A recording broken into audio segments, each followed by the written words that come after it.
It's been an eternity since George Russell was tipped as Valtteri Bottas' successor at Mercedes, even predating his Formula 1 career. But it seems that the Brit's transition from Williams to the champions is now closer than ever following his excellent efforts at a farcical Belgian Grand Prix weekend. We'll take a look at the events leading up to the present day and finish with our verdict on who will take one of the sport's most coveted but demanding seats. Before we get into the meat of it though, make sure you're subscribed to Max F1 and have notifications turned on. Russell almost took a sensational pole position in the wet at Spa-Francorchamps, only to be pipped by Red Bull's Max Verstappen in the dying moments of a tricky and disrupted session. Still, the 23-year-old managed to out-qualify his potential teammate Lewis Hamilton, who, like Verstappen, is renowned for his mastery of wet conditions. Bottas meanwhile languished in 8th, demoted to 13th due to a penalty for his misdemeanour in Hungary. It was a performance that sparked comparisons to Jenson Button's superb Saturday 22 years ago for Williams at the very same venue, albeit his third place was in more superior equipment and on a dry track. We must admit that the chances of Russell holding on to his maiden podium spot in normal or any race conditions would be slim to none, so this podium by default may come with a large asterisk in the eyes of most, rightly so. But don't let Sunday's events distract you from another standout drive from the 2018 Formula 2 champion, recently buoyed by his first F1 points with Williams. The rain has always been a great leveller in Formula 1, allowing for some of the most shocking results in the sport's history. For Russell to get the statistically 8th fastest car on the front row of the grid, however, it's fair to put that down to more than just the conditions. Williams has been on average 1.7% down on single lap leader Red Bull's pace in 2021, which would be a sizable gap on a lap as long as Spa in the wet, far more than the 0.3 that ended up separating the top two. His teammate Nicholas Latifi also put in a good performance, out-qualifying Carlos Sainz's Ferrari, maybe showing that the Williams is a more promising car in adverse weather. The obvious perils of driving in the rain were in full view in qualifying 3 as well, with several drivers, most notably Aston Martin's Sebastian Vettel, voicing their desire to have race director Michael Massey red flag the session. Lando Norris speared his McLaren into the wall at Eau Rouge, another massive accident that isn't a great look for Spa ahead of its impending changes, but neither was it a great display for Massey. Norris too isn't exactly blameless, as driving in the wet requires finding the optimal balance between aggression and caution at each corner. It was something he failed to achieve, costing him points when all was said and, well, not done. Russell suffered no such problems, judging his one flying lap to perfection. This may come with the advantage of fresher tyres, but the disadvantage comes in not knowing the conditions on a push lap. In addition, Russell was working with a Williams designed to throw its best performance in peaks, rather than enjoying the more consistent balance Verstappen, Hamilton, Bottas and Sergio Perez have all had, among others. In a daring move, Russell took the more traditional dry line through corners as opposed to Hamilton and Verstappen, who tended to stay well away from the slippery curbs. An impressive move from a driver who has extremely limited running in wet conditions in F1.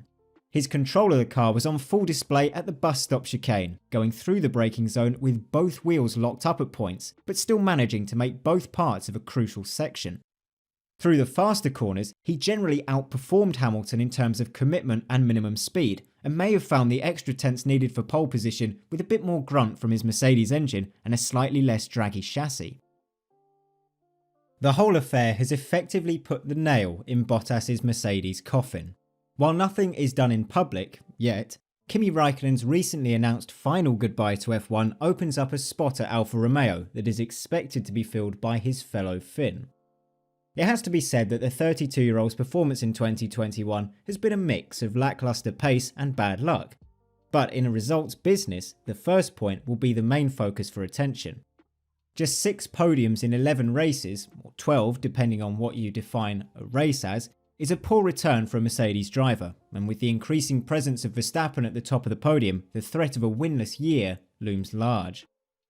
It's nice to see he's kept his sense of humour in the midst of 24-hour speculation and less than kind words on his social media pages, posting images on Instagram of his new Mercedes sports car in F1 style livery and a pen and paper on a desk in another post. While Hamilton is showing few signs of slowing down, even with lingering effects from COVID-19, Mercedes needs consistency more than ever to keep Red Bull at bay. This may be a reason for Bottas retaining his seat for as long as he has, given Russell's past history with unforced errors at critical times, such as Hockenheim 2 years ago and Imola last year. His misjudged move on Bottas at the same circuit and subsequent behaviour this year could have derailed his Mercedes ambitions, but this is looking less likely now. Consistency used to be Bottas's main selling point. In qualifying, he showed that he can be very close to Hamilton or beat him at almost every race. On average in 2021, he's qualified within 0.2 of F1's record poleman. Not a bad feat at all, and outqualified him 3 times. But his racecraft has been called into question. Too often he uses up his tyres ahead of schedule and has a tendency to get lost in the midfield when met by adversity. Imola's flashpoint shouldn't have happened. It's a fair point to ask, why was he fighting with a Williams anyway? It's a far cry from the Bottas that left Williams 5 years ago. He was noted for his strong progression in races and his ability to look after the fragile Pirellis. It's become a go-to line to say that the Mercedes is built to lead, not to follow.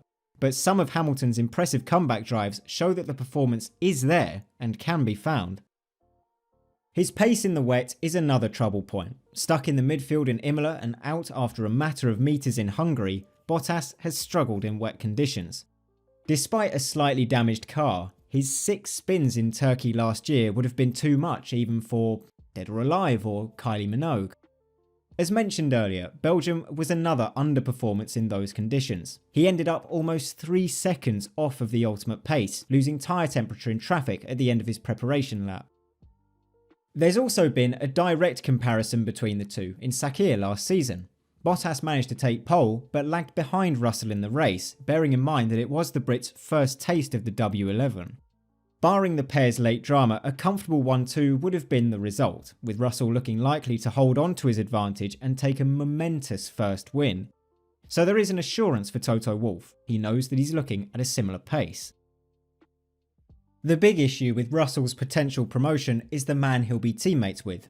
Going from Williams' main man to Hamilton's partner is a mammoth task for most drivers in F1, let alone one with fewer than 75 Grand Prix starts to his name.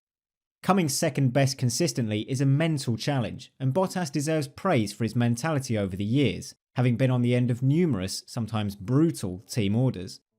He also had experience with a more senior teammate at Williams in Felipe Massa, someone who was keen to prove a point to Ferrari after his departure. While Russell thrashed the returning Robert Kubica in 2019, although not in the points standings, the circumstances were highly different. Kubica's limited mobility following his life-threatening rally accident in 2011 made his performance an unknown heading into the season. It quickly became apparent that his once dazzling pace was no longer there. Should Hamilton assert his dominance over Russell early on in the season, all eyes will be on his resolve and ability to recover. After Hamilton's retirement, it's not out the question to think that Russell will be expected to take the torch and fill some sizable shoes in the factory and on the track. To conclude, it seems that Mercedes' choice for 2022 will be Russell. When weighing everything up, we believe that it would be a deserved promotion. Bottas has shown little in the last year to suggest that his lacking form is just a blip instead of a mark of declivity, while Russell's stock is at an all-time high off the back of a stunning performance last time out. Some even called it one of the greatest qualifying laps of all time, but we'll let you be the judge of that. So those are our thoughts, but let us know yours. Put in the comments section down below your choice for the seat, Russell or Bottas. As ever, thanks for watching, and we'll see you for the next one. Until then, bye bye.